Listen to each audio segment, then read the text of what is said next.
Shattered innocence. The tragedy of Columbine. The shooting that occurred at Columbine High School on April 20, 1999, in the tranquil suburban hamlet of Columbine, Colorado, is widely acknowledged as one of the most tragic days in the history of education in the United States. A large number of people share this consensus. The murderers, Eric Harris and Dylan Klebold, both seniors at Columbine High School, meticulously planned and executed a horrifying attack that left permanent wounds in the collective minds of the nation. The assault would leave enduring scars in the collective consciousness of the nation. Permanent wounds were etched into the collective consciousness of the American people as a result of the attack. In the days leading up to the ultimately fatal day, Harris and Klebold had been growing increasingly distant from one another, harboring a deep-seated anger. This occurred in the days leading up to the fatal day. After additional studies, it was discovered that both individuals had a history of mental health concerns and had struggled with feelings of isolation throughout their lives. When the investigation was completed, it brought these findings to light. The frightening notebooks and online writings they shared, in which they exposed their intentions for a large-scale attack on their school, contained evidence of their violent proclivities. These writings and notebooks have been released online. They published both the texts and the notebooks, and also released the internet version. When Harris and Klebold arrived at Columbine High School on the morning of April 20, 1999, they brought with them a number of weapons, including rifles and improvised explosive devices. These firearms were among the items these two individuals brought with them. They were well prepared, as evidenced by the fact that they had access to an arsenal of weapons. Initially, they attempted to inflict a significant number of injuries by detonating propane bombs in the school cafeteria during lunchtime, which was a highly busy time of day. This was considered a particularly dangerous time. The individuals responsible for the attack took this action with the intention of causing a significant number of casualties. However, during the period when the bombs did not detonate as intended, the individuals responsible for the attack shifted their focus to purchasing weapons. At around 11:19 a.m., Harris and Klebold started a fire in the hallways and cafeteria of the school, indiscriminately shooting both kids and teachers. They opened fire on the school. As a consequence, the chaos that followed was a result of the ensuing pandemonium. The subsequent conversations centered on the impact that the Gothic subculture and violent video games had on the activities carried out by the individuals who committed the crimes. This was because the individuals responsible for the crime wore black trench coats.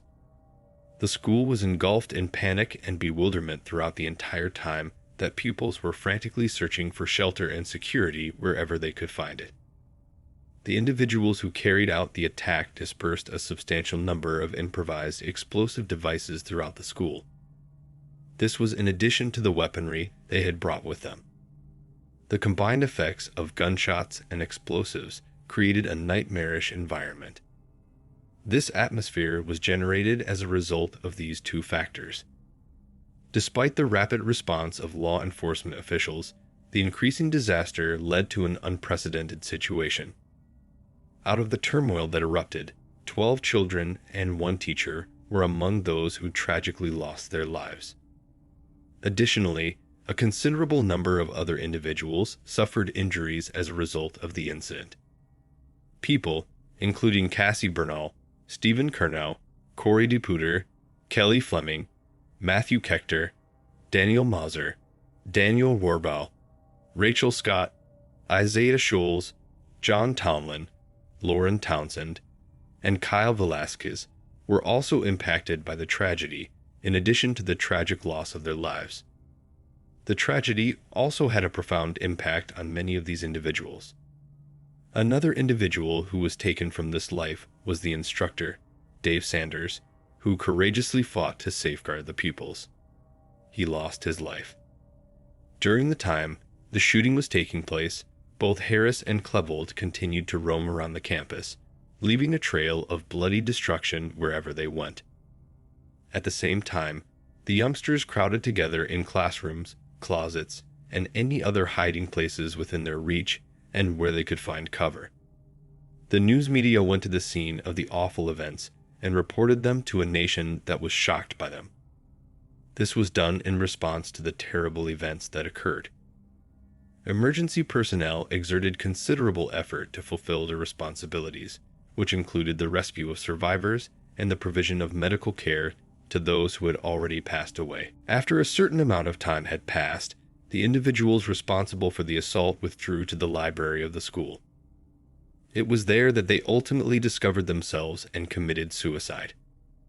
Being the focal point of the tragedy, the library became a symbol of the innocence that was shattered on that April day, as well as the tragic loss that took place. This is because the library became the focal point of the tragedy. The nation attempted to come to terms with the shock and anguish that the events that took place at Columbine were generating as a result of the tragedy that took place there, Columbine High School. As a result of the fact that there are a lot of elements that could have played a role in the conduct of such a horrible act, there have been some concerns that have been voiced. The problems that are related to bullying, mental health, and the availability of firearms are some of the aspects that are being taken into consideration. After the occurrence, the country engages in discussions about controlling weapons and implementing safety measures in schools. These discussions are a direct result of the event. There was a substantial change in the manner in which schools viewed security policy as a result of the shooting that took place at Columbine Elementary School. As a direct consequence of the incident, educational institutions all around the country have developed operational procedures to both avoid and respond to possible threats. The tragedy also resulted in students gaining a heightened understanding of the necessity of constructing a supportive school culture and the frequency of mental health challenges among younger generations. Students obtained this awareness as a consequence of the catastrophe. In the years that followed, the commemoration of the tragedy that took place at Columbine High School inspired continuous conversations about the prevention of violence in schools and the addressing of the complex interplay of factors that contribute to such crimes. These conversations have continued to this day. Considering that the atrocity occurred, these discussions have been going on for quite some time. The tragic events that took place on April 20, 1999, serve as a gloomy reminder of the significance of continued efforts to build safe and caring environments within educational institutions. These settings should provide a safe environment for children to develop without the concern of being exposed to conditions that could harm their physical health.